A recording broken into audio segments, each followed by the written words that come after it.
Prioritizing work can be frustrating, especially if you work for a hands-off manager or a company that doesn't give you clear goals. Research shows that more than 90% of employees don't fully understand their company's strategy or know what's expected of them to help achieve company goals. And on the other hand, global executives say they have too many conflicting priorities. In a world where conflicting and unclear priorities are the norm, how can you learn to prioritize your own work and still feel satisfaction from a job well done? Here is an organizing framework that can help determine your next steps. First, take ownership by checking your mindset when it comes to setting priorities. Don't assume that prioritizing your workload is someone else's job, and don't choose to see yourself solely as a doer or a worker bee. It's easy to blame our managers and organizations when we experience high levels of stress or an overwhelming amount of work. But it's important to recognize that consciously setting priorities ourselves leads to success.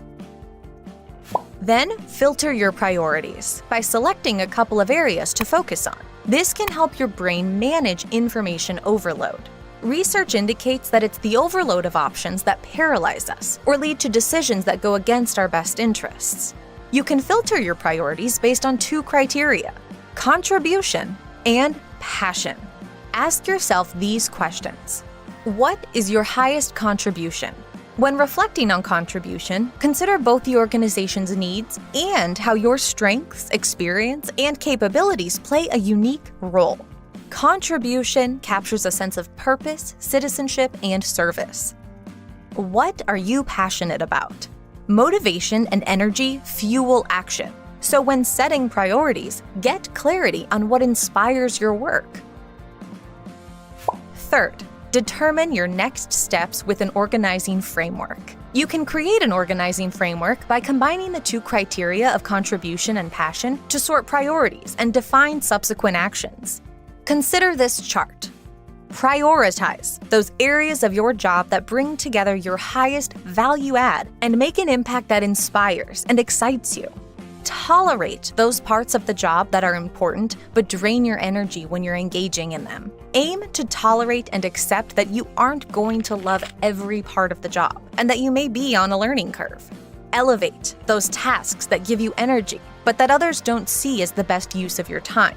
Share what fuels your conviction and explain why it's good for you and the company. Delegate the daily churn of low-value and low-energy producing activities, emails, and meetings. If there's no one to delegate to, make the case for hiring someone. You can also just say no or eliminate those tasks altogether. The irony is, as we progress in our careers, things that were once in prioritize now belong in delegate. If people still come to you for these tasks, redirect them graciously. And finally, operationalize and flag priorities in your calendar. Look back on your calendar over the last month to see how much time you allocated across the 4 quadrants. Try using a color coding system in your calendar to quickly and visually see how you're doing. At the start of a new week, flag all priorities to give yourself extra preparation time. Don't settle for the status quo. If you don't prioritize your time, someone else will, and it won't always be with your best interests or the greater good in mind. So take ownership and reclaim decision-making power over where you can best spend your time and energy. By doing so, you can produce meaningful results, experience more job satisfaction, and have increased energy.